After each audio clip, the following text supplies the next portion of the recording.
All right, guys, this is your Week 10 recap. We're going to start off with the top of the standings. Reggie is now in first place by himself. He played Steven Hofstetter.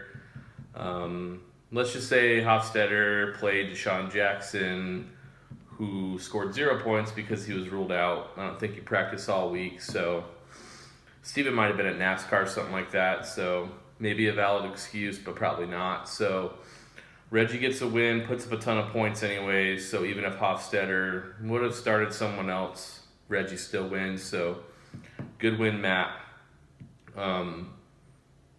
Mikey Din lost to Mikey T. Mikey T had DeMarco carry the team, and Din did not do well.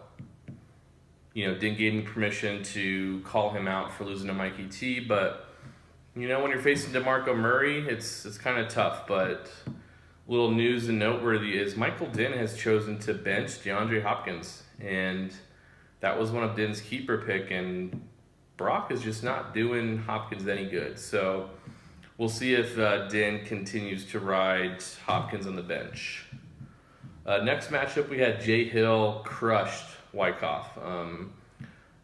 Hill had a good pickup of Tyreek Hill, who scored about 20 points in his flex. And Wyckoff had a bunch of people on bye. Both of his running backs that start were on bye, but no excuse for Wyckoff, who lowest total of the week. And Wyckoff, we still haven't seen that picture yet with you in the trophy. The Dirty Sanchez, we want to see it. Let's go. Next up, we had Dave Chibata showing some life. Big Ben and Demarius definitely his top scorers. And, Lumen just couldn't keep his mojo going.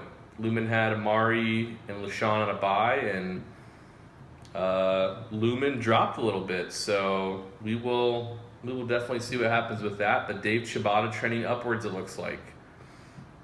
Next up, we had Kevin, my man. Good game. Crushed my hopes and dreams of winning that matchup. Ezekiel Elliott scored 43 points, probably 20 of that in the last 3 minutes of his playing time, and good job, Zeke. So we'll see how Kevin does. Kevin has Melvin Gordon, Ezekiel Elliott, and those are some of the top 2 running backs besides like David Johnson. So we'll see if Kevin's running backs can take him to the playoffs or not. And Kevin was the top scorer of the week, so kudos to you. And then last matchup, we had Jim Millardo beat Omar. Jim has won 3 in a row now. He didn't have to put up a ton of points to beat Omar, but Omar did break 100. I know, Din was texting, could he do it, could he not? And Russell Wilson showed up big for him to put him over 100. Allen Robinson for Millardo showing some life, so we'll see if Jimmy keeps trending upwards. Omar's lost 5 in a row now, and we'll see if that streak continues or not. So the bonus was most points left on the bench. So if you had people on buys, you weren't really competitive this week for that bonus.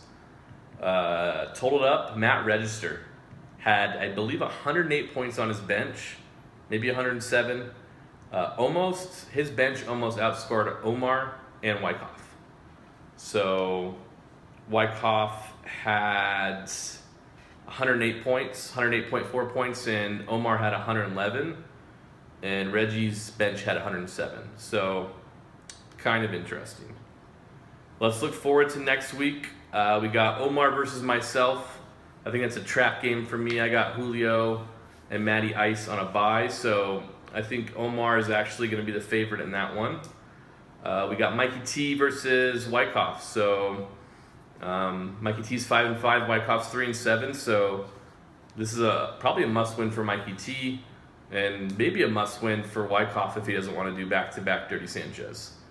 We got Chibata and Mike Din. Chibata's trying to get to 5-6, and Din's trying to keep pace with myself and catch up to Reggie. So we'll see what happens there. We got Kevin and Jay Hill. Kevin's trying to get out of the 500 funk, and then Jay Hill's trying to get to that 500 point. No longer really in contention for that Dirty Sanchez if he keeps going the way he does. We got probably the premier matchup of the week, Reggie and Lumen. Like I said, Lumen gets his people that run by, LaShawn and Amari back. So we'll see what happens there. That's probably the one to watch for the week. And then we do have Steven Hofstetter, who has claimed the Dirty Sanchez, said he will embrace it, facing Jim Millardo. Let's see if Hofstetter can stop that bleeding. So, and then lastly, we'll go over standings. We got Matty Reg at 8-2. Myself 7-3 with Din. I'm above him, even though we have the same points, because I have the tiebreaker. And then we have Jason Lumen, Jim at 6-4, Kevin, Mikey T at 5-5, Jay Hill and Shabata at 4-6. Wyckoff and Omar at 3-7, and you have the Dirty Sanchez so far, Steven Hofstetter at 2-8. Happy bidding tonight. Good luck, guys.